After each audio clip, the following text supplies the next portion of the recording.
Bonjour les chevaliers, bienvenue sur Sensei Awakening Knight of the Zodiac. Aujourd'hui, je vais vous parler de la future méta. Alors d'abord, je vais vous faire un petit retour sur mon Jamir que j'ai fait hier soir. Je suis tombé donc contre un adversaire qui était vraiment très fort, qui avait clairement une box qui était beaucoup plus optique que la mienne. Voilà, j'ai fait de mon mieux, je me suis battu, franchement j'ai sorti les compositions enfin les meilleures compositions que je pouvais sortir dans l'état de ma box actuelle avec mes cosmos, etc. Ça n'a pas suffi, donc gros GG à mon adversaire, donc qui était Witchidi. Et voilà, donc pour la suite, je lui souhaite bon courage dans la compétition Jamir. Pour ce qui est de la future méta, demain arrive Gemini Cannon. Gemini Cannon est un énorme personnage qui va révolutionner la méta. Ça va changer beaucoup de choses. On va voir ensemble les personnages qui vont être joués dans la future méta. Donc c'est parti. On va aller dans croissance. Alors, Gemini Cannon est un personnage extrêmement rapide qui fait du dégât mono-cible en attaque cosmique et qui fait excessivement mal. Il fait de gros dégâts. Du coup, la méta va un petit peu s'accélérer, dans le sens où quand votre adversaire va vous laisser le jouer, par exemple qu'il ne va pas vous le ban, c'est parce qu'il va lui-même essayer de le contrôler. Vous allez donc avoir un retour de la prêtresse noire, par exemple, qui va pouvoir silence Gemini Cannon, parce qu'il va falloir le surpasser en vitesse. Vous allez aussi avoir du Shaka RC. Shaka RC en fait va essayer de bloquer Gemini Cannon pour le tour suivant, ou s'il est plus rapide, carrément le bloquer directement.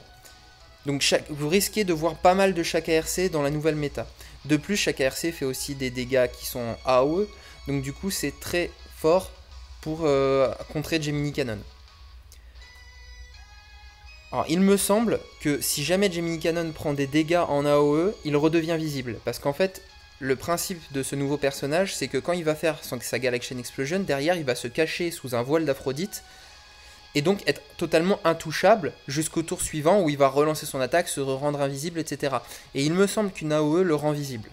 Donc chaque RC est vraiment là pour pouvoir le contrer. Ensuite, vous allez avoir aussi donc besoin de June. June, alors comme Gemini Cannon va faire du dégât mono-cible, on va permettre de répartir les dégâts et donc de prendre moins cher. Donc ça c'est aussi une option. Vous allez aussi avoir beaucoup de Ichi. Ichi va être là pour accélérer souvent soit un Aiolos qui va tenter de tuer directement le Gemini Cannon T1, ou alors carrément de le faire sur un Minos qui va vous permettre de contrôler Gemini Cannon. Donc en fait ça va vraiment être une méta qui va se jouer sur la vitesse. Sachez aussi que si vous bannissez Gemini Cannon, votre adversaire va pouvoir jouer Hypnos. Du coup on reste sur une méta très rapide où en gros il va falloir vraiment contrôler le plus tôt possible les personnages gênants. Donc il va y avoir du Ichi, il va y avoir du Aiolos, il va y avoir du Shaka RC, de la prêtresse noire. Un gros personnage aussi qui va permettre de contrer Gemini Cannon, c'est Mew. Mew ignore totalement l'invisibilité. Donc du coup, il y aura même des stratégies où ça va être de faire un double tour sur Mew, de le faire évoluer très vite et de tuer Gemini Cannon tout de suite. Ce nouveau personnage fait tellement de dégâts que plus tôt vous vous en débarrassez et mieux ce sera, parce que plus vous allez le laisser installer son jeu, plus il va faire de dégâts au fur et à mesure de la game et moins vous pourrez le tuer. Surtout que Gemini Cannon a aussi une résurrection. Vous allez le tuer une fois, il va revenir une fois à la vie. Donc du coup, il va falloir le tuer 2 fois. C'est pour ça que Mew est très utile, puisque quand vous forcez l'évolution de Mew, il va faire une attaque, donc que vous allez déclencher vous-même, et ensuite une petite salve de papillon va partir. Donc si vous tuez Gemini Cannon du premier coup, parce qu'il n'aura pas un pool de PV énorme, les petits papillons pourront ensuite partir et le tuer directement, donc après sa résurrection. Ensuite, on va rester sur des basiques en termes de méta. Vous allez toujours avoir du Shiryu GC, du Shun GC pour protéger justement vos personnages. Shura sera toujours là pour essayer de découper le plus vite possible votre adversaire. Donc voilà, je pense qu'on a fait un petit tour là, de la future méta. Vous allez toujours avoir bien sûr de l'Athéna, voilà, tous les personnages un petit peu que vous aviez déjà. La Team Freeze, je pense qu'on va la voir un peu moins, puisque Gemini Cannon ne s'intègre pas dans une Team Freeze. Ou alors ça va être très rare, mais voilà, donc on va être dans une méta donc qui va être très rapide. Donc préparez-vous en conséquence. Pour ce qui est de la future méta, vous avez aussi le Star Wheel qui arrive à la fin du mois. Vous avez des RC qui vont arriver à la fin du mois comme Deathmask.